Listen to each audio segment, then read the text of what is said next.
नमस्कार मित्रों, आज के इस वीडियो में आप सभी का स्वागत है। आज हम रीतिसिद्ध कवि बिहारी की रचना बिहारी सत्सई में संकलित दोहों में से कुछ प्रमुख दोहों की व्याख्या करेंगे, उनका अध्ययन करेंगे। मित्रों, बिहारी रीतिसिद्ध के एक महत्वपूर्ण और प्रमुख कवि है। रीतिसिद्ध क्या है, ये हम पूर्व में अध्ययन कर चुके हैं। रीति काव्य परंपरा एक ऐसी परंपरा है जिसमें काव्य, उसके अंग, काव्य गुण, काव्य भेद, काव्य के लक्षण, सब शक्तियां, श्रृंगार निरूपण एक परंपरा के रूप में अपनाया। रीतिसिद्ध कवियों ने स्पष्ट रूप से कहीं भी इनका उल्लेख नहीं किया, परंतु काव्य रचना करते समय निश्चित रूप से उनके मन में, उनके मस्तिष्क में इस बात का ध्यान अवश्य रहा था। कहीं न कहीं उनके मानस पटल ये मोह छिपकर बैठा हुआ था। तो ऐसे ही एक कवि बिहारी लाल जी है। बिहारी लाल जी ने अपनी बिहारी सत्सई में श्रृंगार की एक प्रकार से धारा प्रभावित की है, लेकिन उनकी इस रचना में भक्ति और नीति का भी समावेश हो गया है। अगर ये कहा जाए कि बिहारी सत्सई में भक्ति, नीति और श्रृंगार की त्रिवेणी है, तो अनुचित नहीं होगा। इस बारे में हम अध्ययन करेंगे, लेकिन हम सबसे पहले बिहारी सत्सई के कुछ महत्वपूर्ण दोहों का अध्ययन करते हैं। मित्रों, बिहारी सत्सई एक ऐसी कृति है जिसमें 719 दोहे संकलित किए गए। हम सबसे पहले लेते हैं, मेरी भऊ बाधा हरो, राधा नागरी सोई, जा तन की झाई परे, शाम हरित दूती होई। मित्रों, हमारे यहां परंपरा रही है कि किसी की भी कार्य का शुभारंभ इष्ट देव की, अपने आराध्य देव की स्तुति से प्रारंभ किया जाता है। ऐसा ही कविवर बिहारी लाल जी ने किया। उन्होंने अपनी बिहारी सत्सई की रचना के प्रारंभ में इस दोहे के माध्यम से मंगलाचरण किया है। उन्होंने राधा की स्तुति की। राधा की स्तुति इसलिए की है क्योंकि बिहारी जी राधा वल्लभ संप्रदाय में दीक्षित थे और निश्चित रूप से उनके व्यक्तित्व पर, उनके जीवन पर राधा वल्लभ संप्रदाय का प्रभाव था। तो इन्होंने अपने मंगलाचरण में राधा की स्तुति की है और राधा के माध्यम से अपने समस्त कलेशों को, अपने समस्त सांसारिक दुखों को, अपने समस्त सांसारिक विघ्नों को दूर कराने की चाह रखते हैं और चाहते हैं कि उनकी ये कृति निष्कंटक पूर्ण हो। तो उन्होंने लिखा है, मेरी भऊ बाधा हरो, राधा नागरी सो, जा तन की झाई परे, शाम हरित दूती होई। भऊ का तात्पर्य होता है संसार, बाधा संसार की बाधा है, संसार के कष्ट, सांसारिक मुसीबत। नागरी का मतलब होता है चतुर, नगर में निवास करने वाले व्यक्ति को नगर में निवास करने वाले व्यक्तियों को चतुर और चालाक माना जाता है, क्योंकि बिहारी जी दरबारी संस्कृति से प्रभावित थे। इसलिए उन्होंने राधा को ग्रामीण राधा नहीं कहा, उन्होंने राधा के लिए नागरिक शब्द का प्रयोग किया। ये जो मंगलाचरण है, इसको प्रार्थना स्वरूप भी ले सकते हैं, और उन्होंने राधा के स्वरूप का वर्णन करते हुए कहा है कि हे राधा, हे चतुर राधा जी, मेरे सांसारिक कष्टों का निवारण कीजिए, मेरी बहु बाधा हरो। मेरी संसार की जो बाधाएं हैं, संसार के मेरे जो कष्ट हैं, मेरे संकट हैं, मेरी मुसीबत है, उनको दूर कीजिए, क्योंकि आपके अंदर वो सामर्थ्य है, वो क्षमता है, क्योंकि आपके शरीर का प्रतिबिंब मात्र से भगवान श्री कृष्ण की शारीरिक कांति, क्योंकि कृष्ण हरे रंग के हैं, और यहाँ लिखा है कि जा तन की झाई पर श्याम हरित होई, कि भगवान श्री कृष्ण के शरीर की कांति भी हरी हो जाती है, अर्थात श्री कृष्ण भी प्रसन्न हो जाते हैं। आपके शरीर की परछाई मात्र से कृष्ण आनंदित हो जाते हैं। तो फिर मैं भला क्या हूं? मेरा उद्धार तो आप बड़े ही आसानी से कर सकते हैं। मित्रों, इस दोहे के एक से अधिक अर्थ निकलते हैं, वो अर्थ भी मैं आपको अभी बताता हूं। इस प्रकार है, अगर हम पहले अर्थ के रूप में ले तो बिहारी जी क्या कहते हैं कि हे चतुर राधा, मेरी सांसारिक बाधाओं को हटाइए, मेरी संसार के इन कष्टों को दूर कीजिए, ताकि मैं अपने लक्ष्य को प्राप्त कर सकूं, मेरा जो उद्देश्य है उसमें मैं सफलता पा सकूं। क्योंकि राधा जी ऐसी हैं, वो समर्थमान है, इनके प्रभाव से, इनकी परछाई मात्र से कृष्ण प्रसन्न हो जाते हैं। जब परछाई मात्र से सर्वशक्तिमान भगवान प्रसन्न हो जाते हैं, तो निश्चित रूप से मेरी प्रार्थना पर ध्यान देंगी और मेरा उद्धार करेंगी। ठीक है, अब आता है दूसरा अर्थ। तो दूसरे अर्थ को इस प्रकार लिए जा सकते हैं कि जिसका ध्यान मात्र से समस्त दुख और पापों का निवारण हो जाता है। प्रतीकार्थ अर्थ में ले सकते हैं, इस शाम का अर्थ होता है पाप, दुख, कलेश, संकट, और हरित का मतलब हो जाता है सभी प्रकार के पुण्य की प्राप्ति होना। हे राधा नागरी, आपके दर्शन मात्र से सभी प्रकार के दुख और कलेश मिट जाते हैं और पुण्य की प्राप्ति होती। अगर अगला अर्थ ले तो आप वैज्ञानिक दृष्टि से ले सकते हैं कि सुनहरे रंग के साथ अगर श्याम रंग का मिश्रण किया जाता है तो वो हरा रंग बन जाता है। राधा के शरीर की कांति स्वर्ण रंग की है, सुनहरे रंग की, और कृष्ण के शरीर की कांति सांवले रंग की है। तो इन दोनों का मिश्रण होने से कि राधा का प्रतिबिंब जब कृष्ण पर पड़ता है तो वो हो जाता। धटरी काय टिक टिक कर लगी, मैं कह रही हूँ आवाज मत कर, आवाज आ रही है क्यों? तो हरा होने का मतलब प्रसन्न होना। तो यहां हरा रंग से तात्पर्य प्रसन्नता का सूचक है। इसलिए ये कहा जा सकता है कि इस दोहे के माध्यम से बिहारी लाल जी अपनी समस्त बाधाओं का, अपनी समस्त मुसीबतों का, अपने समस्त संकटों का निवारण राधा के माध्यम से करवाना चाह रहे हैं। तो राधा वल्लभ संप्रदाय का स्पष्ट प्रभाव इसमें परिलक्षित होता है। अगले दोहे देखिए, अगले दोहे में क्या लिखा गया है? जुवती जोनहे में मिल गई, जुवती जोनहे में मिल गई, नेकन होत लखाई, सोंदे के डोरे लगे, सोंदे के डोरी लगे, अली चली संग जाए।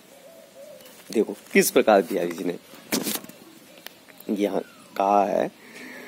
जोने, जोने का मतलब होता है ज्योत्सना, चांदनी। लखाई, लखाई का मतलब होता है दिखाई देना। शोंधे, शोंधे का मतलब होता है सुगंध, डोरे, डोर, अली सखी के लिए भी कहा जा सकता है और भंवरे के लिए भी कहा जा सकता है।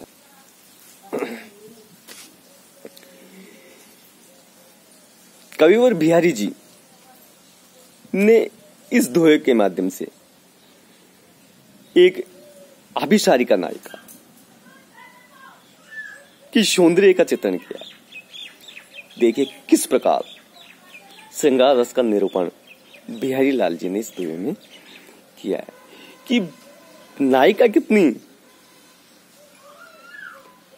सुंदर है, उनका वर्ण, उनका रंग चांदनी के समान है। जब वो अभिसार के लिए रात्रि के समय खिली हुई चांदनी में निकलती है तो मालूम ही नहीं चलता, पता ही नहीं चलता, वो एक तरह से चांदनी में चांदनी ही हो जाती है।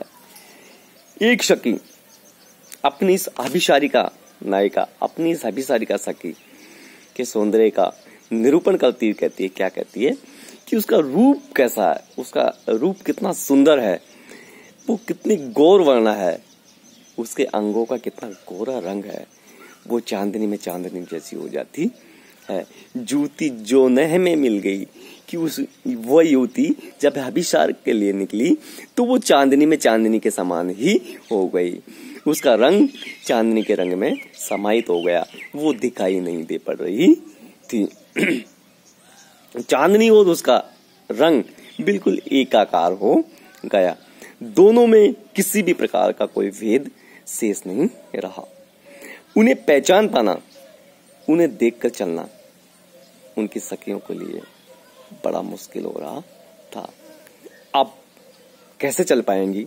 सौंदे के डोरे लगे, सौंदे का मतलब सुगंध के साथ, सुगंध के माध्यम से ही उनकी सखी उनके पीछे पीछे चल रही थी, क्योंकि उनका रूप तो चांदनी में एक मेक हो गया था, पहचान पाना मुश्किल हो रहा था, इसलिए वो सखियां सुगंध के माध्यम से ही उनके पीछे पीछे चल रही थी। तो देखिए किस प्रकार समाहार शक्ति का सहारा लेते हुए बिहारी ने नायिका के सौंदर्य का निरूपण किया। श्वेत वस्त्रों वाली, गौर वर्ण वाली नायिका चांदनी में अभिसार के लिए निकलती है तो वो चांदनी ही हो जाती है। भ्रांतिमान और उन्मिलित अलंकारों का यहाँ प्रयोग किया गया। अगले दोहे में बिहारी लाल जी क्या लिखते हैं, सुनिए। हो रीझी लखी रीझ हो, छवि ही छबीले लाल, सोन जुई सी होती दुती, मिलत मालती माल। हो का मतलब होता है मैं, रीझ हो, रीझियों का मतलब होता है रीझ जाना। दूती मिलत, दूती का मतलब होता है आभा से मिल जाना या चमक में मिल जाना, कांति में मिल जाना। किस प्रकार नायिका के सौंदर्य पर एक सखी रीझ जाती है और उस सौंदर्य को किस प्रकार वो वर्णित करती है, इस दोहे के माध्यम से बिहारी लाल ने हमें बताया।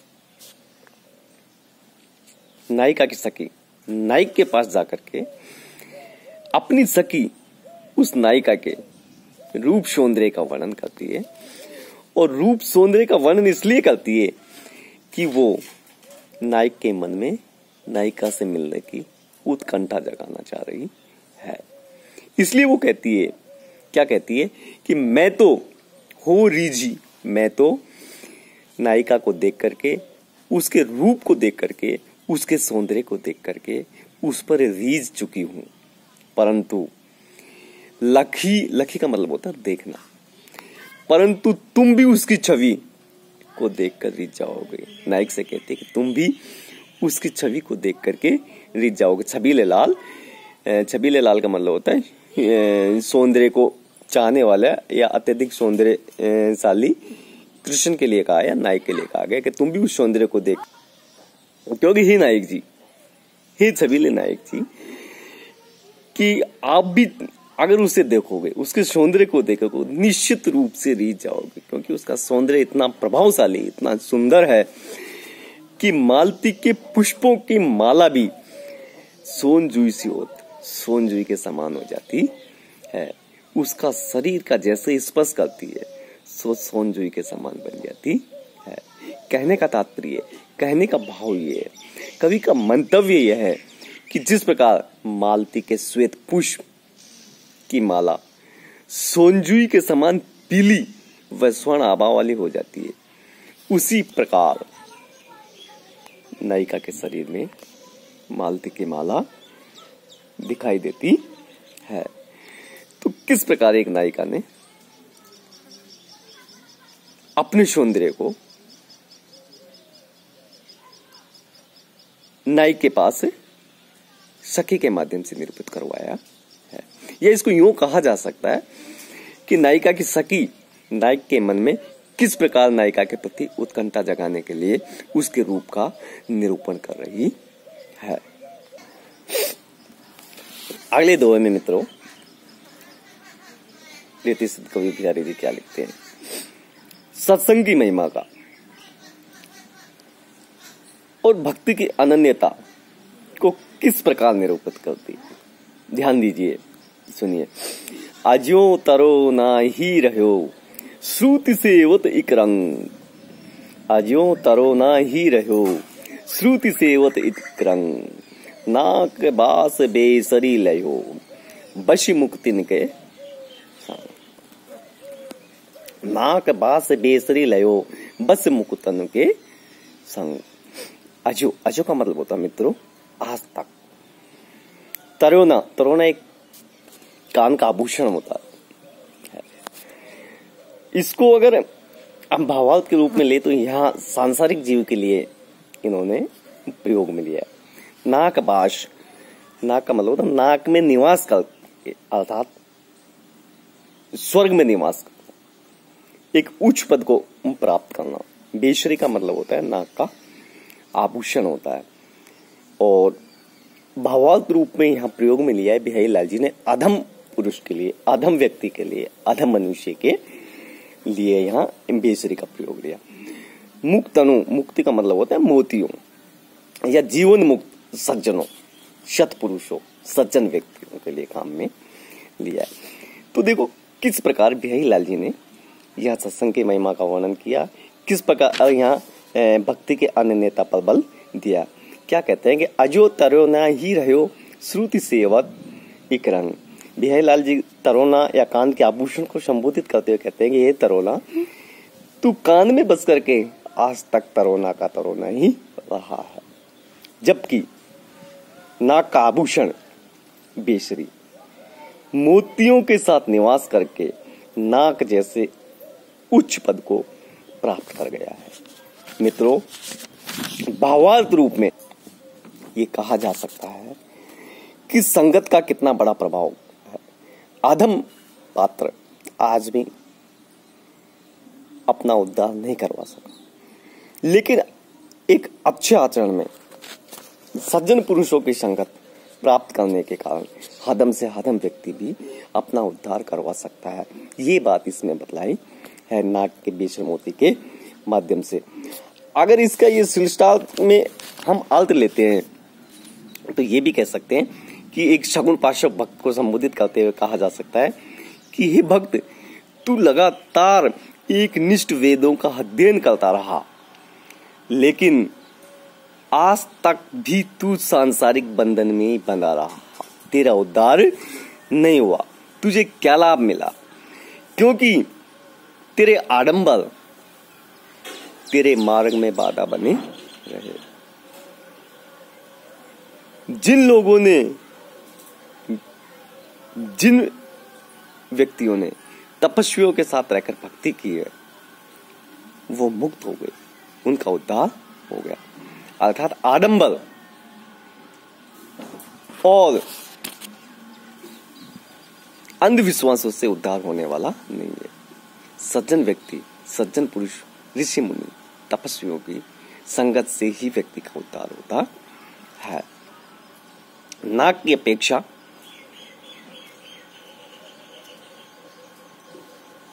कान का स्थान कैसा होता है, ये भी इसमें बताया गया है। यहाँ कान ज्ञान का प्रतीक होता है, परंतु नाक का आभूषण साधारण मूल्य का होता है, जबकि नाक की बेसर अधिक मूल्यवान होता है। सॉरी, कान का आभूषण साधारण मूल्य का होता है और नाक का आभूषण होता है वो बहुमूल्य होता है। अर्थात संगत के कारण ही व्यक्ति अपना उद्धार करवाता है और अपने जीवन को सफल बना पाता है। तो इस दोहे के माध्यम से बिहारी लाल ने सत्संगति का प्रभाव बताया है। तो मित्रों, आज हमने ये कुछ दोहे पढ़े हैं, इनका अध्ययन किया है। मैं आपके सामने बिहारी से संबंधित कुछ प्रश्न रख रहा हूँ। अगले वीडियो में मैं इनका एक एक का सविस्तार वर्णन करूंगा। आप चाहो तो तब तक कमेंट बॉक्स में अपने जवाब लिख सकते हो। बिहारी लाल जी किस प्रकार के कवि थे? बिहारी लाल ने कितने ग्रंथों की रचना की? बिहारी लाल जी किस राजा के दरबार के दरबारी कवि थे? बिहारी की त्रिवेणी क्या है? क्या बिहारी लाल जी ने श्रृंगार रस का सांगोपांग निरूपण किया है?